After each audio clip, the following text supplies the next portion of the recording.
සුබ දවසක් වේවා මගේ ආදරණීය යාළුවනේ. ලියාෂා ප්ලාන්ට් නර්සරි විතින් ඔයාලට මම අද පුංචි වීඩියෝ එකක් අරගෙන ආවා. මේ විදිහට මම මගේ ගස් කොහොමද නිරෝගීව හදාගන්නේ සහ ඒ වගේ මල් ගන්න, එතකොට මගේ මේ පුංචි පැල ඉක්මනින් කොහොමද ලොකු කරගත්තේ කියන එක ඔයාලට කියලා දෙන්න ආවේ. ඉතින් මම ගොඩක් වෙලාවට රසායනික පොහොර පාවිච්චි කරනව නැත්තේ නැහැ. බොරු කියන්න ඕනේ නැහැ. අපි රසායනික පොහොර ගහන්නේ නැහැ කියලා. රසායනික පොහොරත් මම පාවිච්චි කරනවා.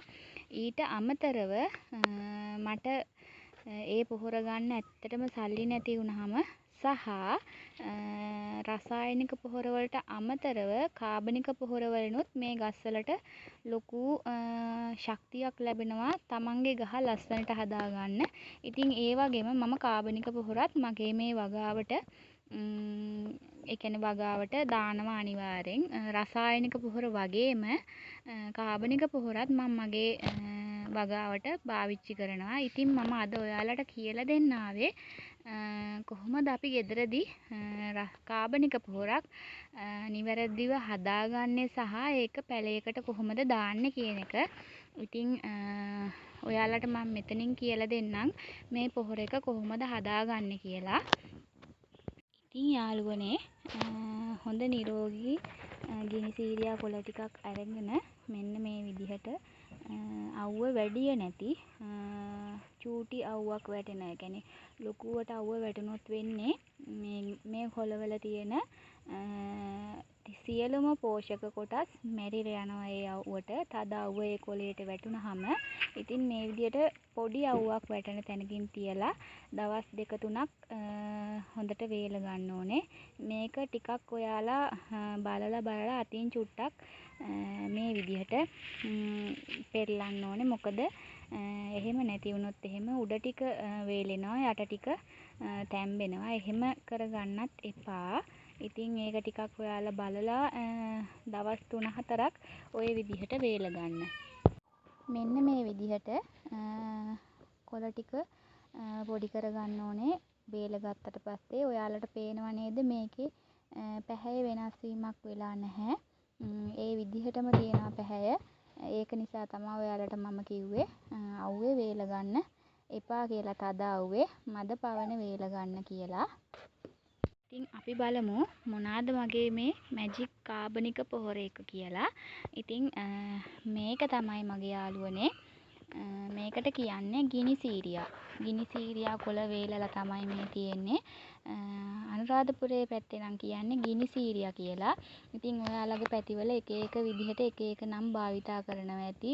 ගිනි සීරියා, වැටිමාර, එතකොට එක එක නම් වලින් මේක හඳුන්වනවා. මගේ අපේ පැත්තේ ගොඩක් වෙලාවට මේකට කියන්නේ ගිනි සීරියා කියලා. ඉතින් මේක ඇත්තටම නයිට්‍රජන් වැඩි පොහොරක්.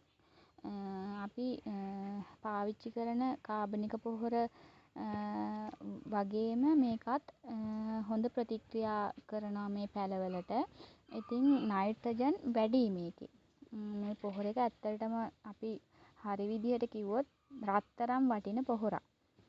ඉතින් යාළුවනේ මේක දාන්න ඕනේ සති 2කට සැරයක් ගහකට දාන්න ඕනේ. ඒ දානකොට යාළුවනේ කවදාවත් ගහේ මුලට දාන්න එපා. කොයිම වෙලාවකවත් ඔයාලා හදන ගහක පොහොර මුලට දාන්න එපා.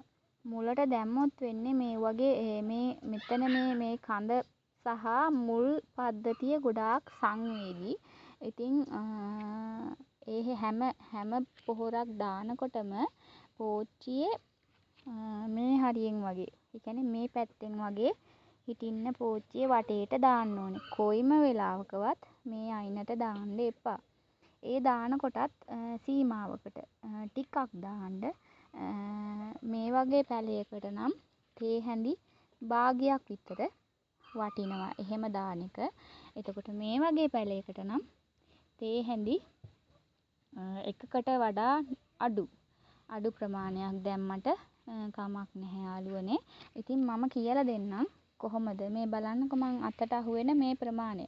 මං තේ හැන්දක් ගත්තේ නෑ මේ වෙලාවේ. මගේ අතට අහුවෙන මේ ප්‍රමාණය තමයි මම මේ ගහට දාන්න යන්නේ. ඉතින් බලා ගන්න මම මේ ගහට මේක දාන විදිය.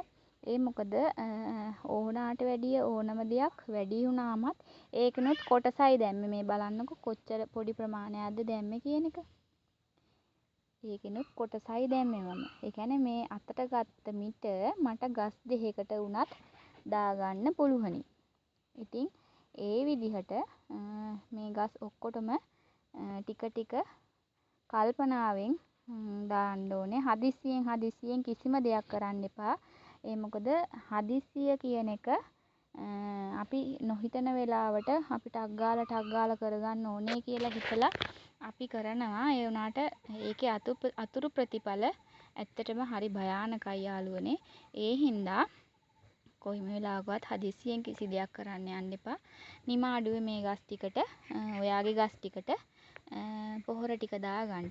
ඉතින් මේක කොහොමත් මේ කොළ ටික හොඳට මේ වෙලා දිරලා ඉවර වෙලා ගහට අල්ලගන්න සතියක ප්‍රමාණයක් විතර යනවා යාළුවනේ. ඒ නිසා ඔයාලා ගිනි සීරියා කොළ දානවා නම් සති දෙකකට සැරයක් වගේ සති දෙකකට සැරයක් වගේ දැම්මට කමක් නෑ. මොකද එක දිගට දාන්න එපා. එක දිගට දැම්මොත් වෙන්නේ මේක වැඩි වෙලා මේ පැලේ මැරිලා යන එක තමයි වෙන්නේ.